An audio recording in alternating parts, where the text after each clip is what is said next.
So 1 in 1 for the mechanical oscillator and for the electrical oscillator, they are same. यहाँ आपके पास F not square है, यहाँ आपके पास ई naught square है, यहाँ आपके पास जेड एम है, यहाँ आपके पास जेड ई है. तो सिमिलर एक्सप्रेशंस हैं. हाँ, ये बात अलग है कि जो कॉस फाई का जो रिलेशन है जो मैकेनिकल ऑसिलेटर के लिए और इलेक्ट्रिकल ऑसिलेटर के लिए, उसके पैरामीटर्स अलग हैं. तो what we consider impedance triangle for calculations of cos phi. अगर मैं मैकेनिकल ऑसिलेटर के लिए बात करूं तो बेस आपके पास क्या है, दैट इज स्मॉल आर, और परपेंडिकुलर आपके पास क्या है, that is M omega minus S पे ओमेगा, और जो इसका हाइपोटेन्यूज बनेगा that be Z M. Okay, तो यहाँ से अगर कॉस फाई की वैल्यू मैं डिटरमिन करूँ तो क्या बनेगा, cos phi will be base divided by hypotenuse R divided by Z M. तो कॉस फाई की वैल्यू में R divided by Z M ये सब्स्टिट्यूट कर दूंगा. तो एक्सप्रेशन आपके पास क्या बन जाएगा, F not square R divided by 2 Z M square for power. तो पावर के लिए दो एक्सप्रेशन आपके पास हो गए, 1 एंड 2. दोनों में से कोई एक एक्सप्रेशन आप यूज कर सकते हैं. जहाँ तक इलेक्ट्रिकल ऑसिलेटर का सवाल है, उसमें अगर कॉस फाई की बात की जाए तो कॉस फाई इज, कैसे आप बताओगे, पहले इम्पीडेंस ट्रायंगल में base is capital R, perpendicular is omega L minus 1 by omega C, और जो हाइपोटेन्यूज है दैट इज जेड ई.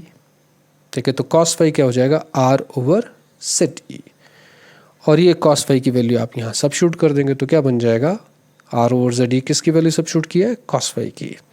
तो E naught square R divided by 2 Z E square. तो 1 and 2, there are two expressions for average power in case of forced electrical oscillator. Expressions बिल्कुल similar है, इसीलिए analysis भी हमने पैरेलल कंसिडर किया है. Now, what is our next job? Next job is power dissipated against frictional forces. तो what is power? Expression power के लिए क्या होता है? That is force into velocity. Instantaneous power के लिए, मैकेनिकल ऑसिलेटर के लिए अगर बात की जाए आप ऐसे बताते हैं. तो यहाँ अगर मैं बात करूँ इंस्टेंटेनियस पावर के लिए तो that is again force into velocity. यहाँ पी आई डैश लिखूंगा मैं. पी आई डैश क्यों लिखूंगा, बिकॉज अब हम बात कर रहे हैं power dissipated against the frictional forces या डैम्पिंग फोर्सेस. तो ये फोर्स हम कौन सी कंसिडर करेंगे, द डैम्पिंग फोर्स और फ्रिक्शनल फोर्स, एक ही बात है. तो डैम्पिंग फोर्स की अगर या फ्रिक्शनल फोर्स की बात करते हैं, दैट वी नो वो किसके बराबर होता है, that is proportional to the velocity, that means D X by D T. ये हमने पहले भी किया था. और साथ में हम constant proportionality small r, damping constant की बात करते हैं. जहाँ तक सवाल वेलोसिटी का है, velocity is again D X by D T. तो what is the expression for instantaneous power against damping force, against resistive force? तो वो क्या बन जाएगा, that will be this. ठीक है, ये एक्सप्रेशन आपके पास किसके लिए आ गया, फोर्स के लिए, और ये आ गया वेलोसिटी के लिए, और फाइनली ये बन जाएगा R D X by D T whole square. This will be the expression for the instantaneous power against the damping force. अगर मैं बात इलेक्ट्रिकल ऑसिलेटर के लिए करूं तो वो सीधा ही आपके पास आई स्क्वायर आर है. आपने प्लस 2 में पढ़ा होगा, I square R T is the power lost against resistance. तो अगर मैं पावर की I square R T that is the work done rather against the resistance. तो इतनी हीट में कन्वर्जन हो जाता है आई स्क्वायर आर टी. तो अगर पावर की बात करें तो आई स्क्वायर आर हम ऐसा लिखते हैं, टाइम से डिवाइड हो जाएगा, और I is the form of velocity. तो यहाँ आर इंटू वेलोसिटी स्क्वायर है, यहाँ आर इंटू करंट स्क्वायर है. एक्सप्रेशन जो है दे आर सिमिलर. तो वही चीज, ठीक है, power supplied bye driving force is not stored, जो हमने पहले एक्सप्रेशन किया था. ठीक है, ये जो थी ये power supplied by the driving force थी। और अब हम डिसिपेटेड पावर की बात कर रहे हैं अगेंस्ट द रेसिस्टिव फोर्स। तो जो भी पावर सप्लाई होती है वो डिसिपेट हो जाती है, ये हमने प्रूव करना है बाद में। लेकिन अभी पहले power against the dissipative forces उसके लिए हम बात कर रहे हैं, ठीक है। Dissipated in overcoming the resistive forces, that is to be proved. तो वो हम पावर निकालने की बात कर रहे हैं। तो इंस्टेंटेनियस पावर अभी मैंने आपको बताया, ठीक है। ये आपके पास for mechanical and for electrical oscillator both. तो ये आपके पास आ गया R into D x by D T whole square, और ये आ गया आर इंटू आई स्क्वायर। अभी मैंने आपको एक्सप्लेन किया। जहाँ तक सवाल D x by D T का है फेजर नोटेशन में मैकेनिकल ऑसिलेटर के लिए, F not by Z M exponential iota omega T minus phi, ठीक है। इसका हम क्या कंसिडर करेंगे, रियल पार्ट कंसिडर करेंगे, क्योंकि पावर आपके पास रियल होती है। आइदर आप रियल पार्ट कंसिडर कर लो या इमेजिनरी पार्ट कंसिडर कर लो, ठीक है। आयोटा को हम नहीं कंसिडर करेंगे, मतलब हम फाइनली रियल क्वांटिटी में ही बात करेंगे। तो हमने इसका रियल पार्ट कंसिडर किया, और वो इसका रियल पार्ट क्या होगा, F not by Z M cos omega T minus phi. तो F not by Z M cos omega T minus phi, और इसकी value D x by D T की यहाँ सब्स्टिट्यूट होगी, ठीक है। मतलब इसका स्क्वायर, तो आर एज इट इज, और d x by D T का स्क्वायर ये बन जाएगा। इसका स्क्वायर मतलब f not square Z M square cos square. इस तरीके से ये instantaneous power against the resistive force calculate हो जाएगी। Similarly in the case of electrical oscillator आप करंट की बात करेंगे, e naught by z e exponential iota omega T minus phi. तो इसके भी रियल पार्ट की बात होगी, e naught by z e cos omega T minus phi, और इसके स्क्वायर की वैल्यू सब्स्टिट्यूट होगी यहाँ। तो क्या बन जाएगा, e naught square divided by z E square cos square omega T minus phi. देखो ये कॉस की वैल्यू यहाँ कॉस स्क्वायर की फॉर्म में सब्स्टिट्यूट हो चुकी है, इंटू आर, वो आना ही है क्योंकि आर इंटू आई स्क्वायर है। तो ये आपके पास instantaneous powers against the resistive forces हो गया। Either we take the case of mechanical oscillator or we take the case of electrical oscillator. Now, next part हमारा क्या है कि what is the average of the power। अभी हमने बात की थी एवरेज पावर की कैलकुलेशन की। तो एवरेज पावर आप कैसे कैलकुलेट करते हो? एवरेज पावर बिल्कुल सिमिलर फैशन में कंसिडर किया जाता है।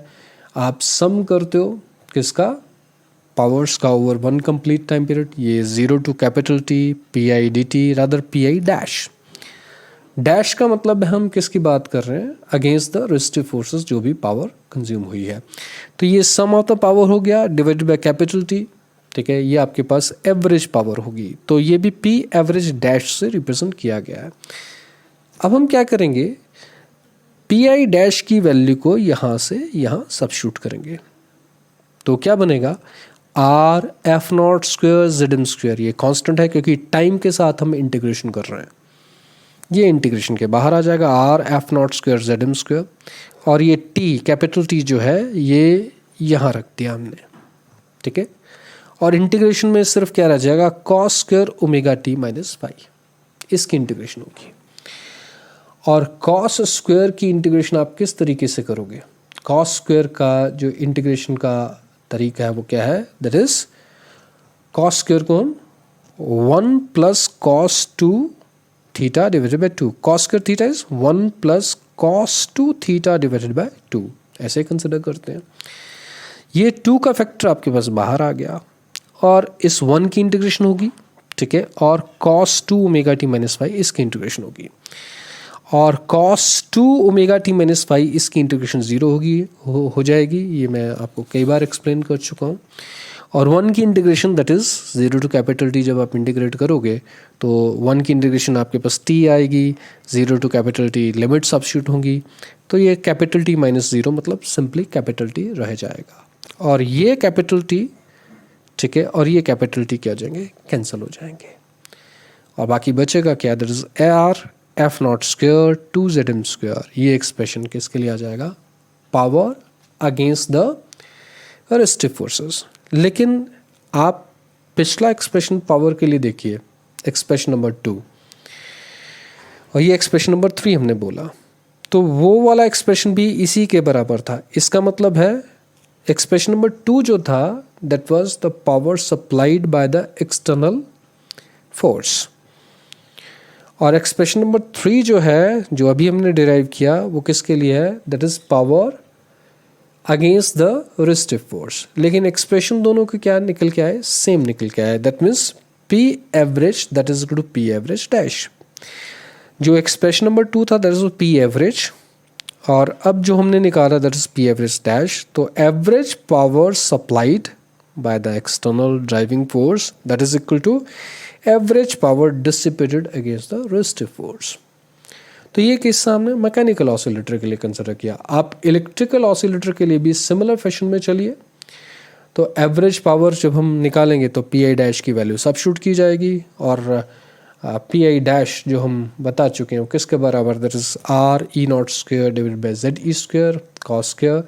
तो r e naught square divided by z E square ये बाहर हो जाएगा, और कॉस स्क्वायर वाली टर्म सिर्फ इसकी इंटीग्रेशन होगी। तो देख लीजिए are e naught square Z E square ये बाहर आ चुका है, 1/t ये यहाँ से आया है, और कॉस स्क्वायर की इंटीग्रेशन बिल्कुल वैसे ही। और जब कॉस स्क्वायर की बात आएगी तो हम बिल्कुल 1 + cos 2 थीटा डिवाइडेड बाय 2 वैसे ही सब्स्टिट्यूशन करेंगे, जैसे हमने यहाँ किया लेफ्ट साइड में, वैसे ही हम यहाँ राइट साइड में करें। लेफ्ट साइड में आपके पास मैकेनिकल ऑसिलेटर की डिस्कशंस हैं, और राइट साइड में इलेक्ट्रिकल ऑसिलेटर की डिस्कशंस हैं। वैसे ही ये 2 आपके पास बाहर आ जाएगा, ठीक है, और 1 की इंटीग्रेशन, ठीक है, that is t from 0 to capital T, और cos वाली इंटीग्रेशन cos का बनेगा साइन, फिर लिमिट सब्स्टिट्यूट करोगे 0 टू कैपिटल T, तो वो भी कैंसिल हो जाएंगी, ठीक है। तो ये आपके पास इंटीग्रेशन 0 निकल के आएगी, रादर सिर्फ ये सर्वाइव करेगा and that will be capital T, और ये कैपिटल T और ये कैपिटल T कैंसिल हो जाएंगे, and that will be are e naught square divided by 2 ZM नहीं ZE बनेगा बेटा यहाँ, ठीक है, इसको ठीक कर लीजिए, ZE स्क्वायर। तो ये वाला एक्सप्रेशन भी बिल्कुल वैसा है जैसे इलेक्ट्रिकल ऑसिलेटर के लिए जब हमने average power supplied by the external driving force की बात की थी। तो this was the same expression as expression number 2। तो वही चीज़ आ गई, P average that is equal to P average dash। तो average power supplied that is equal to average power dissipated. ये आर्टिकल बी के बाद पूछा जाता है, इस चीज़ को आप दिमाग